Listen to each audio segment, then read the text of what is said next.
Ok. Bienvenidos a un evento del Seminario de Migración, Desigualdad y Políticas Públicas. This event will be in English, so welcome everyone. We are in one of the seminars from the series of MIGDEP en la práctica, which is a professionalization seminar. Sorry, I had my YouTube on and it started. Welcome everyone. If you're joining us on YouTube or if you're joining us here on Zoom, it will be great to actually have a discussion today with everyone. I know that many of you are actually joining from different parts of the world, so I think this is just a reflection of how international migration is when we're talking about the publication process, but also the migration process itself. I'm very happy to welcome Holly Reed, the editor of the International Migration Review, and Donald Kerwin, the editor of the Journal of Migration and Human Security, two journals edited by the Center for Migration Studies in New York. And I would say that International Migration Review, or IMR, is the leading or one of the leading journals in migration. Maybe I would say the leading, but we can discuss that later on migration studies. And I think it was very, very important for MIGDEP to actually have this dialogue today. I'm Claudia Masferrer, I'm associate editor at IMR, and I think it's interesting to open the discussion how to have more submissions from Latin America, from the Caribbean, and from the rest of the world.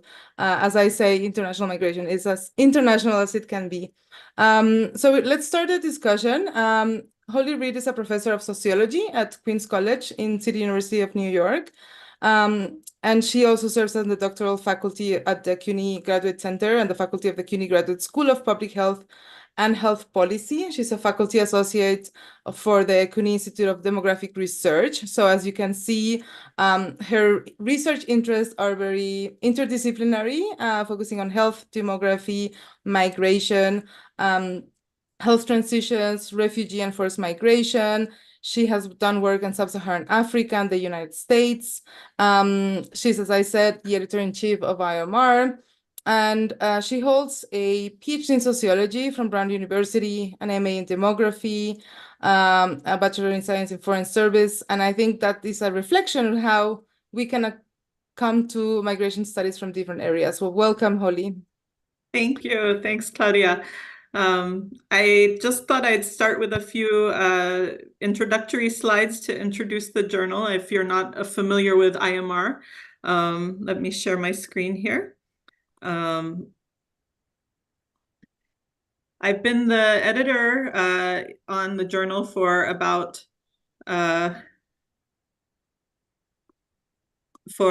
2 years now, almost. In June, it will be 2 years. And it's been a really exciting experience for me, partially because I came from such an interdisciplinary background, and I get to work with interdisciplinary authors from around the world working on the field of migration, which is the field that I'm most interested in.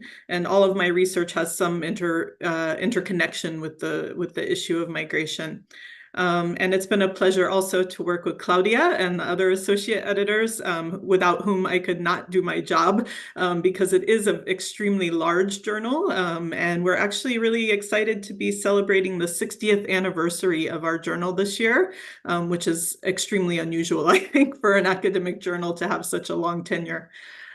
So this is a presentation I've been tweaking over the past couple of years. I've been trying to give it to different audiences to do exactly what Claudia said, which is to sort of increase the number of submissions that we get from around the world, because traditionally we have had a lot of publications from North America and Europe. But we are getting a lot more submissions from other parts of the world, but also to increase the chances of getting your article reviewed and getting your paper eventually published, because it is a very competitive business these days. So I thought I'd just give a brief overview of the journal, talk a little bit about some of the different types of articles that we publish, because we do publish traditional research articles, but we also have some other shorter format articles. I'll give some, explain the review process and talk about how that goes, give a few tips to increase your chance of publication. And then, of course, we're going to have some Q&A at the end, some questions that I can answer your own questions about. how to publish. So the journal is interdisciplinary and international, and those are the two keys you need to keep in mind while you're writing your article for IMR. We are an interdisciplinary readership, and you need to make sure that everyone who is reading this from the various social science fields can understand your article. That's very key to getting published. And then also that it is international. So you're speaking to people around the world when you're writing for IMR.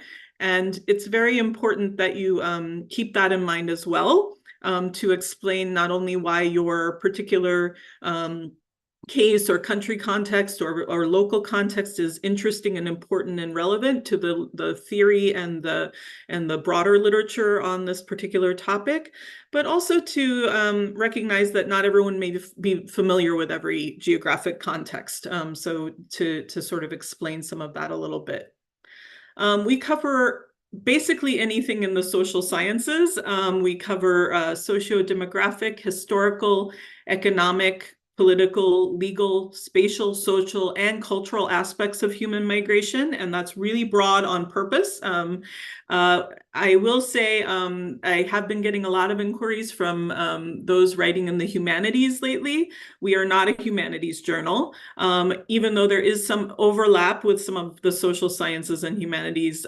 Just to be clear, we're not going to publish literary critique that has to do with things on migration. So it is a social science journal. We focus on social sciences, policy, and societal debates concerning international migration. We do not publish internal migration. I will talk a little bit more about that in a moment.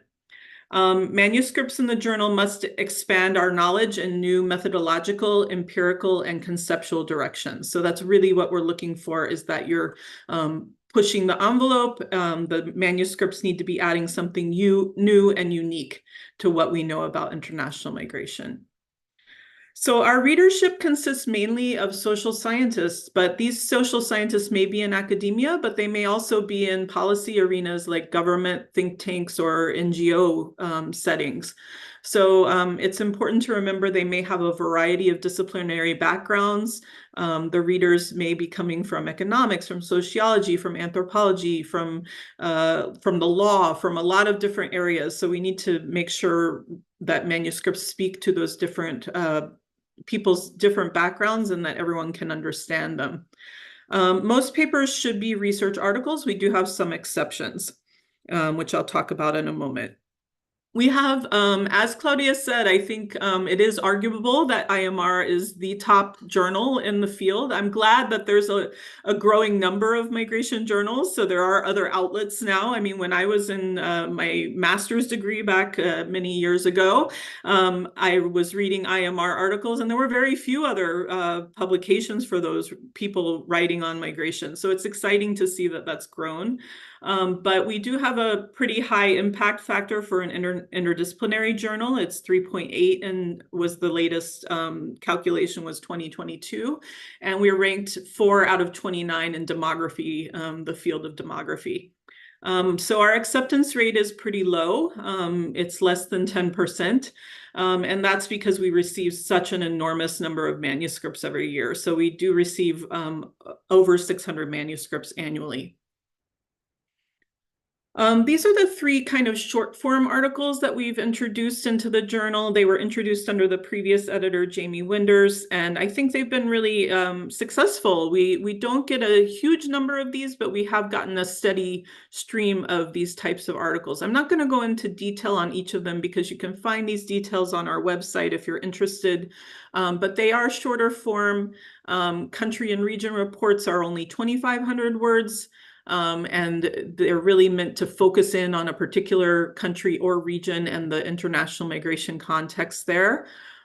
Methods, research, and teaching notes are exactly as they sound, and they are 5,000 words each. And then dispatches from the field are 5,000 words maximum, but they are really supposed to be a sort of something very new, where there's not a lot of research, and it doesn't have to be as polished as a traditional research article. So it's to really introduce something, either the impact of a new policy, what's happening on the ground, or a new area of research, or a new niche within a different type of research. So this, if you have questions about this, you're always welcome to email me as the editor and say, is this the right thing? Am I on the right track? Is this the type of article you're thinking of? And I'll do my best to see which type of article that it fits into. You can also read some of the articles on our in our journal and use them as a model, which is always a good way to start. The criteria that I'm looking for when I start to read a manuscript and I decide, is it going to go out to external review or not? Because obviously with 600 manuscripts a year, not all of them go out to external review. I'm looking, does it focus on international migration? Is there an empirical and conceptual focus there? As I said, we do not publish on internal migration unless it is comparative with international migration or combined, say like chain migration or something like that. Does it make an original conceptual or theoretical contribution? I'm not looking for things that are merely case studies. If it's a case study, it needs to be connected and in dialogue with the broader literature on either theoretically or conceptually, and to be speaking to that literature. Just because it's the first study of international migration in Malta, it doesn't mean that it's necessarily, that doesn't make it theoretically unique or important, right? It has to speak to the broader literature and the theoretical literature. I need to understand the argument for why it's significant, what's important about this research. It should be clear and compellingly written for an interdisciplinary international audience, as mentioned. Needs to engage with the relevant literature, and also should have some obvious connections between the research questions, the literature review, the empirical analysis, and the conclusions. So the way that our journal works, which is a little different than every journal is a little different, is that I, as the editor-in-chief, review all submissions when they come in. The strongest papers, and only the strongest papers, will be assigned to an associate editor who will manage the review process. All the other papers will be desk rejected. This doesn't mean that they're bad papers. Many of them are quite good papers, but the standards, as you can imagine, is extremely high. What I do try to do is, if I think they are good papers, but they're not strong enough for IMR, I try to give the option for the author to transfer their paper to another SAGE journal if they wish to do so. Even if you're getting a desk reject, don't take it necessarily personally. It doesn't necessarily mean it's a bad paper. It just means that the standard is extremely high. It's really tough to get published in IMR these days. Papers are sent out, those that are deemed good enough to go out for external review, they're going to be sent out anonymously to at least 2 external reviewers. And based on these reviews and the opinion of the associate editor will make a recommendation to me, and then I will make a decision to either accept the paper, which is, rare that something gets accepted right out of review, as most of us know who work in academic journals.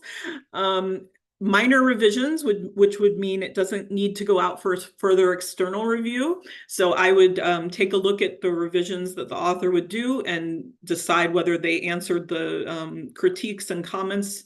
And if I think it's okay, then we'll go ahead and accept it after those minor revisions. Major revisions means that it will be sent out for further external review after you revise your paper, or it may be rejected after review. The submission of a manuscript to IMR is taken as commitment to publish in this journal. And I mean, this is the norm at most journals. I just will mention this again because in recent years, we have gotten papers that have been submitted simultaneously to other journals. So please don't do that because reviewers know, and it's often the same reviewer that's contacted to review your paper.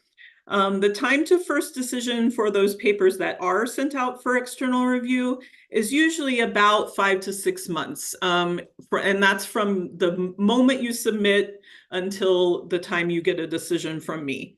And that's because it includes the administrative review, the time that it sits with the reviewers, and the time that the associate editor and myself take to take a look at it as well and put our input in. So as I mentioned, you can't submit simultaneously to another publication, but if you have something that appeared in a working paper repository or a discussion paper, as long as it wasn't peer-reviewed previously and published, then that's okay. So if it was just a working paper series, but it hasn't been peer-reviewed, it was just up on a website somewhere, that's okay. But if it is a peer-reviewed or published paper, please don't submit that to IMR. We also have English language editing and translation assistance available through the Sage Language Services website. This is a service that you would have to pay for at your own expense or through your grant monies. Sage recommends to use it before you submit. It's also available to you at any time during the process. And then, of course, you could also use another colleague or another service if you feel the need. And we can talk more about that in the Q&A as well. A few tips I have for how to get your paper reviewed and then hopefully published at IMR. One is to read similar articles from IMR and use them as a model for the structure of your article. You will find that reviewers get very cranky if they cannot follow the argument and the logic of the article, and they're kind of used to reading a similar type of article. That doesn't mean you can't deviate from the norm, but it means that you should try to have a structure to your article, and it's usually the sort of typical social science structure where we have an introduction, a theoretical framework, and a lit review, and research questions, and so forth. It might be a little different if you're writing, a different type of a piece, right? And reviewers are okay with that as long as you do have a structure and a logic. Please cite relevant and recent literature. Do not cite me stuff that's 20 years old because you will not get reviewed. And you should cite articles that are relevant from IMR because reviewers will ask for that. Have a strong theoretical framework and research question that's linked to your analysis and results. As I said, it's really important to answer what is unique about this and what does it contribute to our knowledge of international migration? What's the importance of the article? You can say this over and over again in different ways throughout the article, and it will get your message across really well. Suggest the research and policy implications that derive from this. Not always, right, are you going to have policy implications, but almost always we have research implications or future research ideas. But if you do have policy implications, please talk about those. It's important for our community of readers. And then please spell check and edit. I mean, this kind of goes without saying, but you'd be surprised the number of manuscripts we get that are still not very clearly written. And so please try to write clearly without jargon. Please define terms if they are not commonly known in the field. I also wanted to say just one thing, which is we are also always looking for new reviewers for the journal. So if you're interested, please email me directly and I'd be happy to add you to our reviewer database. We're basically looking for anyone who is a postdoc or a junior faculty member or higher in their career, and anyone who has some familiarity with the international migration literature. So we'd be pleased to have more reviewers as well. Okay, so I will stop there and turn it over. Thank you so much, Holly, for this overview of IMR. And when we were talking about the event and the webinar, I thought it was very interesting to actually have also Donald Kerwin from the Journal of Migration and Human Security, because I think it makes also a case for understanding how different journals fit your research differently. And I think it will be very interesting to actually have this discussion. So Donald Kerwin is Senior Research Associate in the Q School of Global Affairs at the University of Notre Dame. He is the executive editor and founder of the Journal of Migration and Human Security and a senior fellow at Emory's University Center for the Study of the Law and Religion. He previously served as executive director of the Catholic Legal Immigration Network, as vice president for programs at the Migration Policy Institute, and most recently as executive editor of the Center for Migration Studies of New York. He also served as a senior fellow at MPI and associate fellow at the Woodstock Theological Center. And I would say that it's very interesting because he actually writes and speaks extensively on immigration policy, which is linked to international migration with a very different focus, forced migration, refugee protection, access to justice, national security, and other issues. And he's actually coming from the University of Michigan Law School and the Georgetown University College of Arts and Science. So very different perspective. I would say complementary and with a very large interest on immigration policy. So I guess you will be also talking how the Journal of Migration and Human Security reflects the interest on policy. So thank you, Dawn, for accepting the invitation, and the floor is yours for presenting the journal. Well, thank you. It's great to be with you, and thanks for the invitation. And it's nice to be with Holly as well, kind of my colleague at CMS. I have a short PowerPoint. It is true that the Journal on Migration and Human Security is quite a different type of journal than International Migration Review, but let me just kind of go through a little bit on that.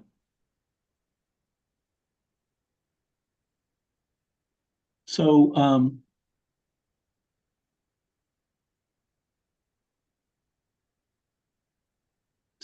basically, I think the reason that we created the journal, can you see it? Yes. Can you make it bigger? Just the whole presentation on the top and to the left. It will make it easier. How's that? Yeah. Great. Yes. Okay.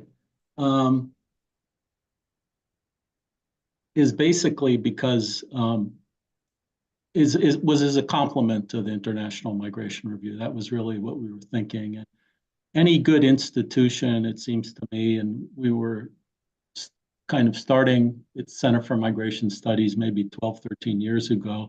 What it tries to do is it seeks to build a community of sorts around itself.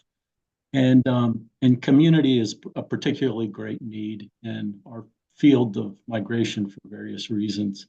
So we established the Journal on Migration and Human Security, JMHS, with the goal of actually pulling together a group of institutions and people that approach migration and migrants in the way that we do, which is from a place of values, with a reverence for facts, and a particular concern with the experiences, perspectives, insights, and agency of forced migrants. There are a lot of think tanks, and I came from the Migration Policy Institute that do state-centered work, which is extremely important. What they do is they take the perspective of policymakers or state officials that need to manage or administer migration. That's generally their perspective. That's really not JMHS's main perspective, although it's a concern of ours. The human security language in the title of JMHS, it kind of signals what this journal cares about and who the institution of Center for Migration Studies cares about. It's the people who aren't a threat themselves, but are in situations of insecurity, human insecurity. So refugees, asylum seekers, stateless people, detainees, unaccompanied children, undocumented persons, climate-induced migrants, stranded migrants, people in protracted displacement, internally displaced people as well. What it tries to do is it tries to link kind of two communities, which is the research community. And all of these articles or most of them have a research component, and they locate their work within a particular literature and the like. But really what separates it is its kind of focus on public policy. These are the basic facts of Journal on Migration and Human Security. It's a lot smaller than the International Migration Review. It's an open access journal, which is an appealing thing for certain academics. Public policy journal, founded just 11 years ago. This is its kind of usage. Not bad. I mean, I've been the editor of it as the executive director for migration studies, and now at Notre Dame since its inception. We have an editorial assistant that we share with IMR, and it has a 30-person editorial board that's pretty active and supportive in the journal. The number of submissions is about a tenth of what IMR sees in a particular year, although we've seen a spike this year. We try to publish 20 papers per year. We need to publish more. We published 25 in 2023. And to be honest, it's been mostly US authors up to this point, but we're really trying to diversify, and we really welcome more submissions from the Americas. These are kind of the abstracting and indexing databases to which we belong. We've had an application before Clarivate Social Science Index for a period of time now, and we hope that they will act on that before too long. I think we were, just to be kind of perfectly clear, we were fairly highly ranked in the Google Scholar H5 Index a couple of years ago, but we fell out of that last year, and we're told that it's because we didn't reach 100 published articles. We were just short of that over the previous 5-year period. So that's partially why we're trying to publish more articles in this year and then next year as well. I think JMHS really has a strong following among some policymakers, NGOs, community groups, students, members of the press, and even people that aren't immigration experts, but are just basically interested in this issue and kind of learning more about it. Some of the articles have high altmetric scores, which is an important metric for us. It may be more important for JMHS than it is for most journals. I think that, the Peace Research Institute for Oslo recently produced descriptions of several of the migration journals, and I feel like they somewhat misunderstood JMHS. It's not totally US focused.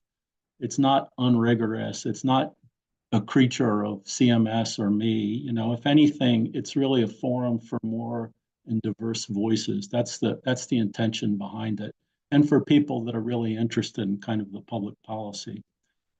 One criticism that we got was from the Peace Research Institute was for asking for executive summaries, as if those were kind of the editor's work themselves, and that's not the intention. That's inaccurate. We do insist on executive summaries that include kind of main findings and policy recommendations up front, because policymakers and their staffs typically will not read more than one page. So it's a one-pager or it's nothing, or one screen at this point actually might be more accurate. And really, that's our core audience. We want policymakers, policy influencers, the press, and others to be reading these papers.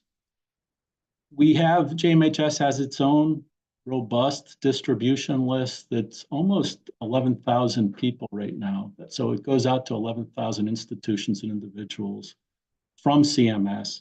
It's also available in libraries for institutional subscribers, bundled with other journals.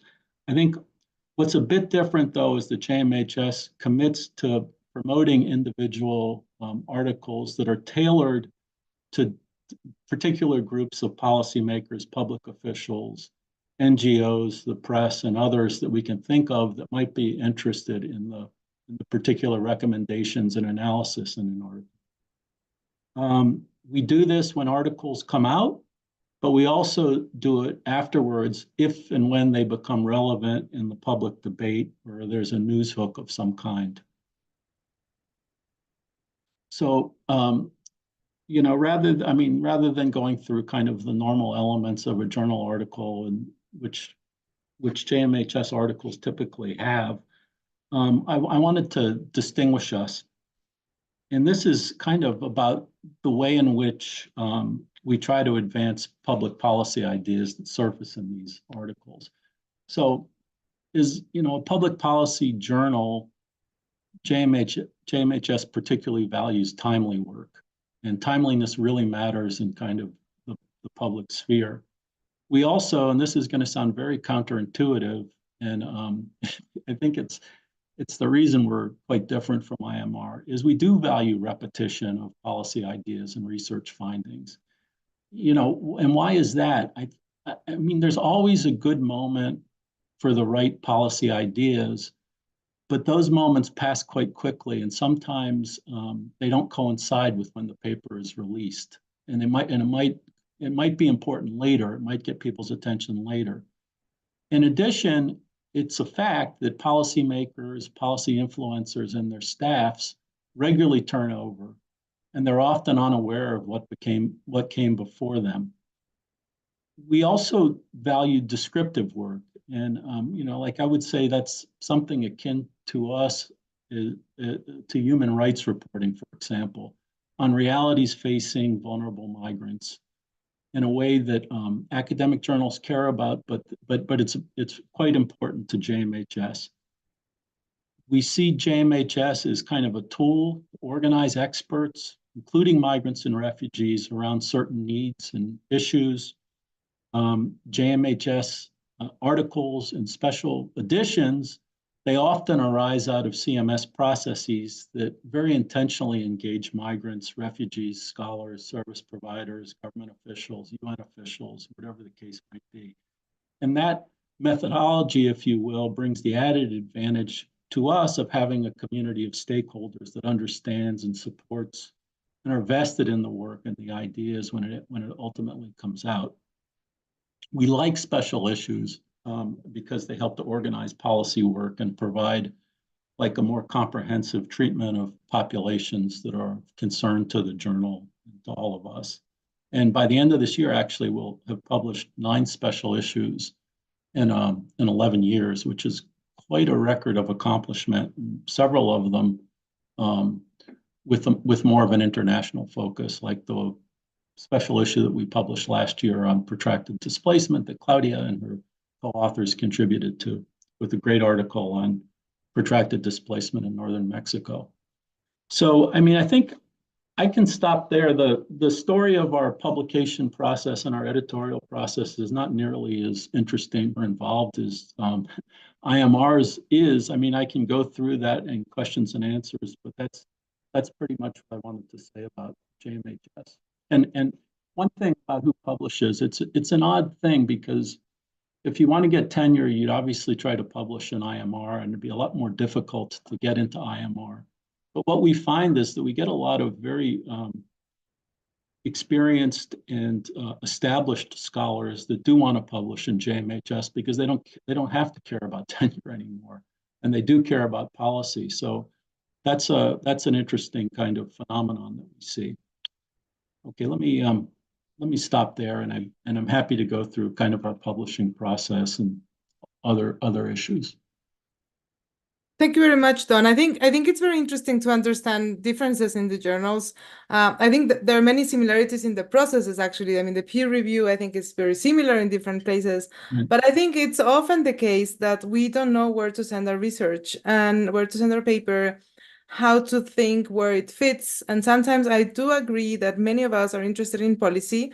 Some people are not interested in policy. And sometimes maybe IMR receives a submission that should go to JMHS because, and so it's interesting to actually think about policy and the differences in these different types of papers and submissions.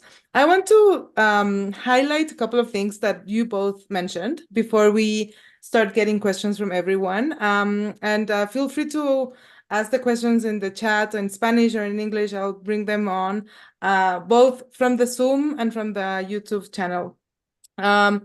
So IMR is turning 60 years old. It's and JMHS has already been out for 10 years. So of course there are differences, but I think we need to celebrate both times. I think we also need to celebrate new journals, and we are just wondering how to create new journals even that are sustainable, first of all, but also that can have a large outreach. Never take it personally, as Holly said. I think it's very hard as an author, as an associate editor, as an editor in this process. It's always hard. You always want your research to be published, and I think it's something very, very important. Something I guess that maybe some people have questions for is how to turn dissertation chapters to articles. And as Holly said, as long as they have not been peer-reviewed, it's okay. So I mean, maybe Holly can explain later what happens with dissertation chapters that have been published, but not peer-reviewed. And I want to start by asking a general question on kind of like how important it is to find a journal to submit. How important, like what do you recommend students or young scholars, or as Dawn said, well, maybe JMHS gets submissions from tenured faculty, but like how important is it? Or would you say send it as polished as you can to the best journal that fits? And I mean, general advices in this first sense while we get other questions. Sure, I'm happy to talk a little about that. I should be clear that if something's published as a dissertation, we don't consider that as a conflict. So you can turn your chapter from a dissertation into an article, and that's fine. I would say, you know, I mean, don't forget that Claudia, Dawn, myself, we have all been, you know, I can speak, you know, from my own experience as a graduate student and so forth. And, you know, I know how tough it is, right? And it's gotten tougher. However, there are a lot more journals out there. One thing I would be careful to advise young scholars is be careful of these sort of predatory journals. You may be aware of this, but you know, if you're getting emails from journals requesting you to submit to them, they're usually not legitimate. They usually want you to pay them to publish your article. Although there are fees associated with open access or sometimes with page fees, right, with legitimate journals, we will not be requesting cash from you before we publish your article, right, before we even review your article. So just be careful about those things. But I think in terms of choosing journals, you know, the best research that you produce as a scholar, absolutely you should send it to the top journals in the field, especially if you're in a tenure track position and you need to get tenure, and especially if you're a graduate student looking on the market, right? Because those things signal to those who are hiring and those who are giving tenure that you are a serious scholar and that you are able to publish in the top tier journals. However, you know, it also, on the other hand, takes a lot longer at most of those journals to get published, and the process can be very time consuming. And so I would say I kind of think of my research, even today, but even back then, as two streams, right? So there are the articles that are my most important articles. I'm going to try to get those into the top journals in the field.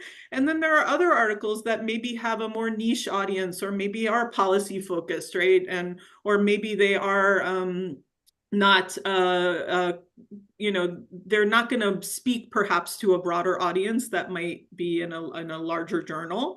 But that's okay. They can still be published in a smaller journal, in a field journal, in a geographically focused journal, right? There's a lot of different ways you can get your research out there.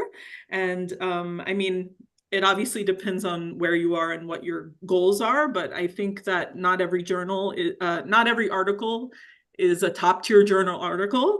And it's important to think of, you know, not just, I mean, maybe you're one of those people that can do that, but I don't think most of us mortals can only publish in top tier journals. So I think we have to spread our research around, and I think that's good, because then you're reaching broader audiences and other audiences who are really interested in reading that. So.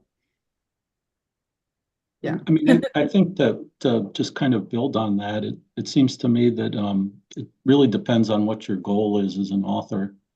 And it also depends on, you know, it requires understanding the journals then and seeing whether it jibes with that particular goal, you know. And you need to review the submission guidelines, because paper after paper that we receive, shows very little familiarity with kind of very short submission guidelines that we have, which is a little bit hard to believe, because then that kind of is frustrating. I mean, it's not the end of the road for us, because we'll go back and ask people, could you submit it in the format and with the elements that we ask for, and sometimes they won't, and sometimes they will. But it's not a great way to start. On a journal like ours, if it's a purely theoretical piece, I know that most of them aren't, and I like purely theoretical pieces, but it's just that JMHS isn't the right place for it then. There'd be another place to send it. If it's about wealthy investors or something like that, JMHS is probably not the right place, unless it's some kind of comparative piece on the discriminatory citizenship policies, or something along those lines. So I feel like you really have to, the main rule number one is to kind of understand the journal that you're applying to, and whether it aligns with what you're trying to accomplish. And on that sense, Don, I think it's interesting that you said like people need to go and read the guidelines carefully. So I would ask some other questions. For example, how important is formatting? As you said, it's important. Do I need to prepare a cover letter? How important is a cover letter? Can I suggest potential reviewers? Is it better not to do so? Can I ask not to invite someone if there is conflict of interest? Just like in this first initial process, if you can go ahead. And there's also a question from Ian Van Haren from Canada. He's in Montreal right now. He's asking if, he was wondering if Don has a statistic of how long decision takes at JMHS, because Holly mentioned 5 to 6 months. So just also about time. So thank you. I don't know who wants to start, Don or Holly, maybe Don. Yeah. Well, how long it takes is as quickly as we can possibly do it. I mean, we're not actually the problem is kind of, we take a lot of articles that we think are not going to be covered about populations that won't otherwise be covered. And I'm not going to identify them, but kind of wouldn't be well known to people in the field, and we would like to lift up a particular population or a particular situation. Those tend to be very hard to get peer reviewers for, and sometimes up to a dozen or 14 that we'll try before we get two that we can go with. So, and they oftentimes, because we accept articles not just from academics, but from NGOs, and even with the most recent special issue on protracted displacement, there were refugees who were trained by researchers who were writing part of those articles. There's kind of significant rewrites that go on too. But having said that, we push articles as fast as we possibly can, and it takes about a month for peer review to happen. It takes 30 days from the time that revised articles come in and are edited for them and sent to production for them to actually be published. So it's as fast a process as we can possibly make it. Yeah, I can also chime in on some of those questions. I think a cover letter is great, but don't just like cut and paste your abstract. Give me an argument for why I should want to publish this, right? If you're going to go to the trouble of writing a cover letter, make it worth your while, because I do read the cover letters. I read all of them, and sometimes they sway me, right? Sometimes I say, oh, this does sound really interesting, and I think the author's argument is important here, so I'm going to take a close look at it. I also, you can, in our submission process through the Scholar One Sage portal, you can nominate reviewers who you think would be good. Of course, not your best friend or your best buddy, right? But somebody who can be an impartial reviewer. But then you can also say if there are people who you have a conflict of interest with and who we should not send to review. You can also put that information in your cover letter if you wish. And I would love that, because as Don said, it's really hard to get reviewers these days. It's gotten harder and harder. I also go, asking up to 20 people sometimes for particular papers on very niche issues, right? If it's like not a mainstream sort of part of the field. And that's maybe my fault for trying to diversify the stuff at IMR, but I think that's important, right? And so that's part of why I'm asking if anyone wants to be in our reviewer database, but also that suggesting reviewers is very helpful. Did I miss anything, Claudia, that you had asked about? Okay. No, I think it's all there.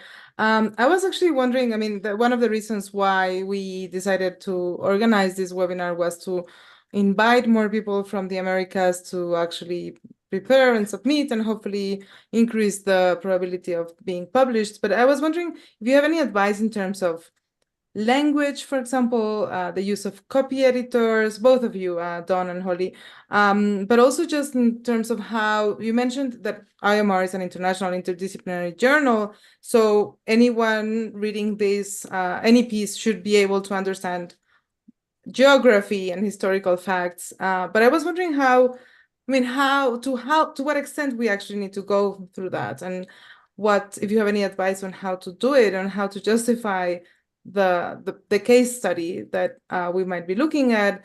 I know you will say that we need to actually make clear the contribution, but in practical ways, how do we manage going into detail versus making it broad and international?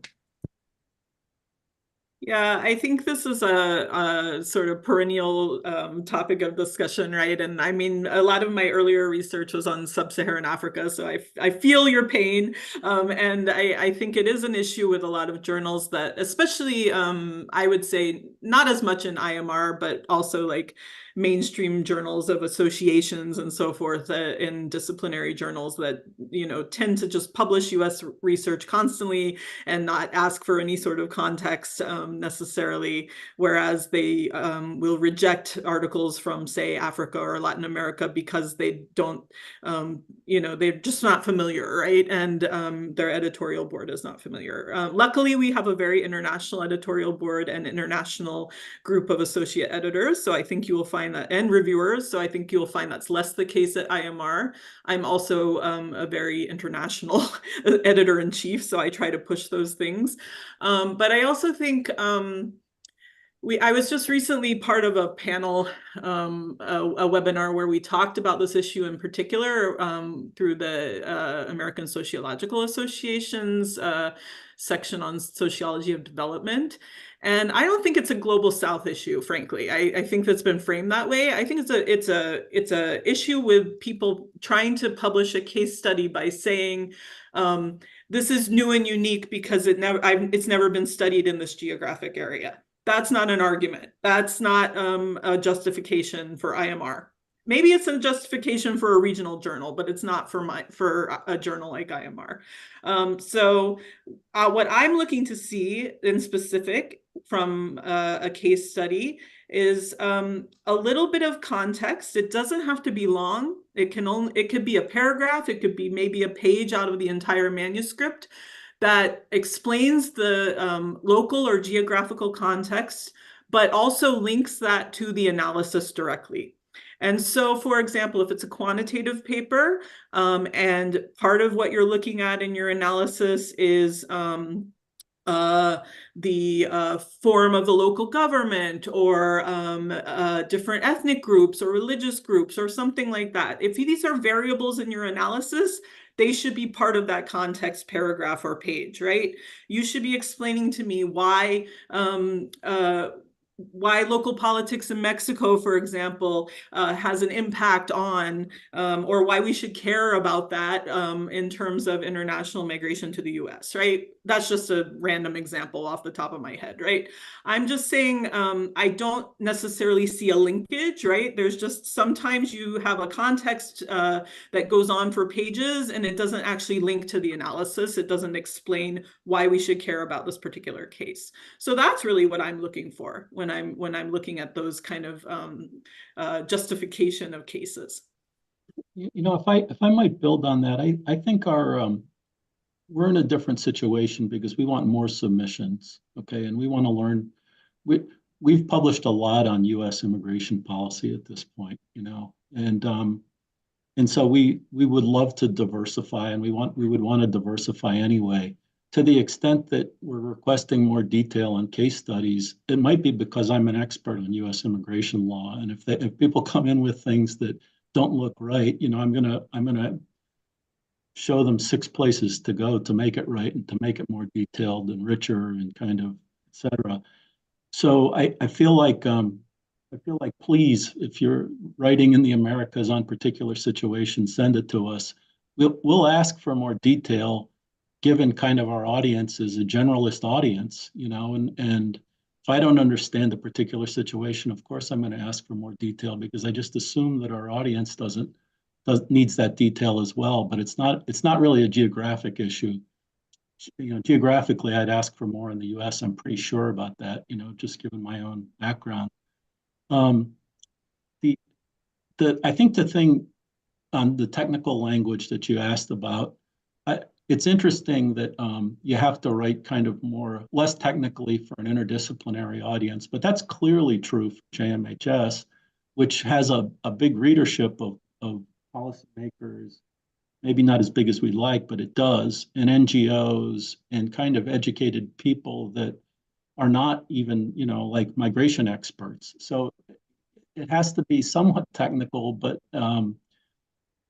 accessible to those people. And that's a challenge for academics. It really is. And I think it's also a big challenge at the end of that, to say, this is what we think should happen. And not just that, but we require more than that. We require not just, this is the social outcome that we'd like, this is the world that we'd like, but how do you get there then? Who has to do what institutions have to act? It could be supranational agencies, it could be the UN, it could be states, it could be NGOs, it could be faith communities, it could be, community-based agents, whatever it might be. Figure that all out for us, and that's not something that academics generally are focused on. It's not there. So that's kind of a challenge for us, and we regularly go back and say, okay, yeah, we would all like the world to be like that and to have this in place, but the real hard work is to kind of figure out how to get there. So that's more of our challenge. Don, I would say that I want to highlight something that you mentioned, because you'll point out where articles need more detail. I think your feedback is great. You're really interested in providing this feedback. And I think as authors, we often feel bad about comments and about feedback, or we are very defensive, or we are very proud of what we did. And so it's hard for us sometimes to receive this critique. But I would really invite everyone to receive these comments as feedback, as you said, to actually improve our work. And so I think, I really appreciate I appreciated when I received your comments as an author, but I think it's really like something that we need to think about. Reviewers take a lot of careful work and time, and to actually put all this effort into improving the papers. As editors, we do the same. And I think associate editors and editors-in-chief also work a lot, work hard for the best interest of improving the papers and actually contributing to the knowledge. And I think, personally, it has been very, very satisfactory to be an associate editor and try to contribute to the discipline. And I am sure that you both are very happy with your work, but I really want to highlight that sometimes it's hard to reconcile the different perspectives of the reviewers with the authors and the editors, but it's all for the best interest of knowledge, let's say, of scientific knowledge, right? There's a question that was in the chat from Laura, thank you. And I know that Holly already replied. It was a question on historical articles. So as Holly said, it's, IMR publishes historical studies, so go ahead and just be familiar with the journal. Gabriela Cabezas from Ecuador actually asks if there is conflict about sending papers that were submitted as to conferences, and that might be in proceedings and conference proceedings. And she thinks she's an excellent dialogue and initiative. So I don't know if anyone wants to talk about conference papers. As long as they were not in a peer-reviewed publication, we are absolutely fine with papers that were presented at conferences or were in a conference proceedings of some sort. That's fine. It's not a conflict, absolutely. I have a question. There's another one. Based on your experience, I'm going to read it because it just it just popped up. I would like to ask, this is from Ainel Pilatowski. She's from the Inter-American Development Bank, and she's asking if, based on your experience in academic trajectories, what value is given to articles published in co-authorship with 2 or more authors? Also, as a researcher building her career, what is more worthwhile in the trajectory? Publishing alone in less prestigious journals or publishing co-authorship in higher prestige journals? I guess co-authorship is, I mean, and I would add to the co-authorship, how do we discuss with, the co-authorship and also the order of authors, and what's your general take on that? Yeah, I mean, it has it's very specific to different fields. So I can speak from demography and sociology, and unfortunately, I think Claudia and I have similar backgrounds to disciplinary backgrounds. So I think that maybe we're but I can say it does vary in different fields, and it also varies at different institutions, which is the problem, right? So it really depends on what type of an academic institution that you are aiming to get a job, what's the sort of hierarchy, right, within academia.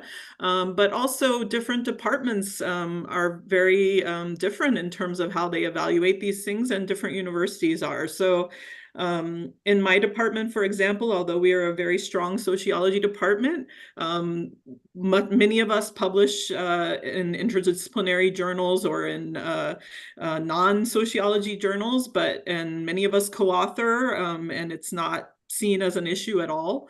It's fine. I know that I've heard certain departments and certain universities do sort of discount for co-authorship. I think that's, from my perspective, personally, I think that's problematic, because I think, especially in a lot of fields, it's really hard to do really good large research projects without co-authoring, because it's such a lot of work. It won't ever get done. It'll take years and years longer. But you have to be clear about what type of an institution you're aiming for, and also to understand the tenure and promotion guidelines at the institution where you are, and to ask people and to review tenure cases so that you can understand who got tenure and how did they get there, right? To make sure that you're on that correct trajectory. I hope that's helpful. I know it wasn't like very clear, but it is really context specific, unfortunately, I think. Don, do you have any reactions on co-authorship? To be honest, that's kind of not my world. I did as much anonymous writing in my career as I did, published writing or whatever, and writing that's, appears after long processes of engagement and comes out as a collective. So I'm totally comfortable with doing that, but I don't know how that all figures into kind of the academic world. And I would add that, the whole review process is blinded. So reviewers don't know if you have 1 or 2 or 3 authors or who the authors are. So it's important, we as editors try to, it's important for us to know who are the authors, so not to send it to their students or to their professors or to their faculty, to other colleagues. So we are interested in knowing who submitted, but then the review process is blinded, and it's important to also highlight that. I would say one thing that I do see, sorry to raise this, but it's very established academics who might be the second or third author of an article, and it's obviously not their article, and it's obviously not up to the quality of their articles either, like that they haven't kind of raised the boat.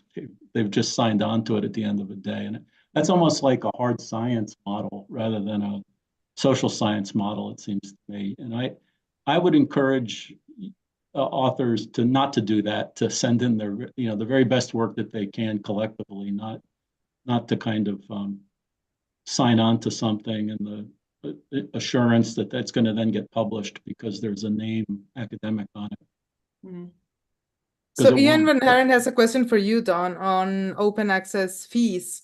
Are authors asked to pay for these fees, or who pays for that? It's just purely open access. It's not a, it's been an open access journal from the get-go.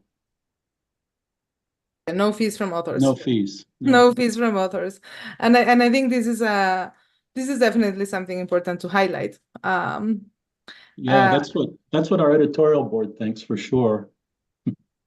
I wish IMR could be the same. Unfortunately, we can't yet. But I know especially for authors in Europe for tenure, it's very important to publish open access. And unfortunately, we do have fees. They're not astronomical. I would say that Sage generally, if you have a grant or so forth, right? It's I think they're usually around $2,000 to $3,000 for the article to be published open access. I mean, that's not cheap, but it's not as bad as you might expect. So just so you're aware. I mean, I think it's worthwhile just saying too, that Center for Migration Studies, it's not like some super well-funded, well-heeled institution, that makes lots of money or any money at all on these journals. Certainly not JMHS and nor IMR for that matter. IMR, yeah. I mean, so they're money losers, I guess you might say, and a kind of a contribution to the academic and policy world from that institution that's stuck by them for years and years. Yeah. And I think it's it's something to discuss, the whole issue of predatory journals. I myself received lots of emails asking to become like members of the editorial board or to publish and to send stuff. I also receive emails from colleagues inviting to, for example, to write for special issues. So don't misunderstand them both. They're very, very different. I myself is organizing a special issue for another journal. And I think, it's not a predatory journal, but it's not an open access journal. So it's always hard as well there is some not competition, but kind of like people need to decide where to submit. And of course, some journals will be open access, some will not. Some will have very small fees for processing the whole editorial process, and you need to decide, right?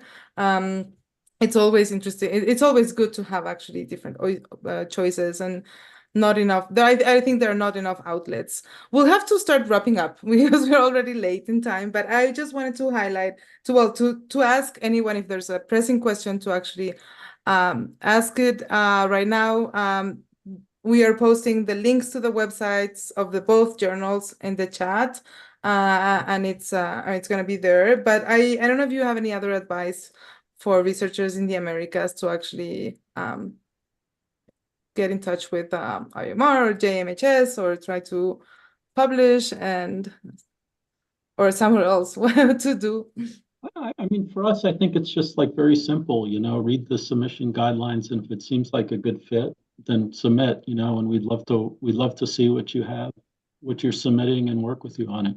And I would say this, that I know Holly is, and I know past editors of IMR have been, and I try to be as well. We're very conscientious about this, and we really value kind of the work that comes in, and even rejected work, there's always some kind of an explanation, that's provided. So, there's a value in that too. So please do submit, and we greatly appreciate it.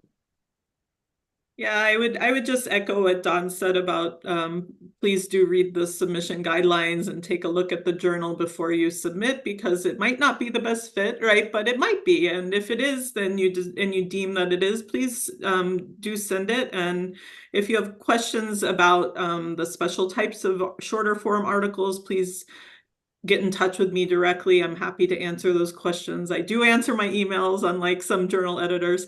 And I'm always trying to promote diversity in the journal. So I really do welcome submissions from places that we don't traditionally publish from, I will say. So I'm looking to do that, and I think my associate editors are also on board with me on that issue. So we look forward to getting your articles. And I would add that if we invite you to be a reviewer, please accept. But then if you accept, also remember that it's a commitment, and it depends. I mean, the whole whole review process depends heavily on the reviewers, right? In the times. And I have one last comment, and I want you to react. I know we're late, but there are best times to submit, right? Like if you submit something on December 10th or 15th, it's hard that it's going to be, I mean, the processing time will be longer, right? It's a fact. Or if you submit on January 1st, maybe we are not going to, I mean, Holly is not going to read her email until a week later, let's say. So I think, I don't know if you have any advice on that. And then just on how, even just how to be patient, but also always reach the editors if there's questions on the process. Maybe there was an issue with the paper, and so don't think that we're not into it, but at the same time, how to get in touch with editors. I would say that's the last question I have. Yeah, if you email me at hread@cmsny.org, I will answer. If you email my university email, you probably won't get an answer very quickly. So please email me on journalbusiness@the-journal. I would also say it is cyclical and seasonal, and I got an unprecedented number of manuscripts last December, and I just could not process them quickly enough. So if you can't, please don't send in December. Like, just, it's the holidays. I can't get reviewers. It's really, really tough to get those turned around very quickly, and it will be frustrating for everyone. I would say, you know, if you think, oh, it's the end of my semester, I'm gonna, you know, submit something, that's probably not the right. It's the beginning of my semester, or it's the end of summer. Probably you and everyone else is submitting a manuscript at that time. So just those are not the best times, right? You're going to see delays in the process. I would also say if you cannot review yourself, suggest reviewers to us, alternate reviewers, because our reviewers are wonderful. They do a really, really thorough and constructive criticism, right? So they're not just trying to take down your manuscript. They are trying to help improve it. And I think if you can participate in that, we really would welcome that. Yeah. On that latter point, it's really important. Please do kind of, if you can't do it, or even if you can do it, send in other people that might have an expertise in the particular topic, because some of these really are, obscure is not the right word. I think Polly used the word niche. That's probably a better word. You know, not well-known situations, and there's not lots of academics or even NGOs that are working on them. So. And then when it's published, just also go ahead and disseminate your work. And I mean, it was a lot of work for everyone, but especially for authors. And so be proud of the publication and share it to the world, I would say. Anyway, thank you so much for joining, Holly and Dawn, and everyone in YouTube, everyone on Zoom. This is one of the events within the MIGDEP in la práctica, which is a professionalization seminar series that we're organizing at MIGDEP, and it's very, very important for us to keep working on different ways on how to be an academic, but also how to work in policy and in other areas. So we're going to be organizing other events as well. We organized others on tips for writing academic papers, how to find a job outside academia, how to publish. So we're going to be going on with this seminar. So stay tuned. And I just want to thank you all for being here. Quiero agradecer también a Joana Navarrete y Ana Negrete por la organización, a eventos especiales, a servicios de cómputo, a servicios digitales por hacer posible la transmisión en vivo. And thank you everyone for staying in touch with us at MIGDEP. Thank you, Holly, and thank you, Dawn, and we're looking forward for more publications. Thank you so much, and better Claudia. publications. Thank you so much. Gracias a todos.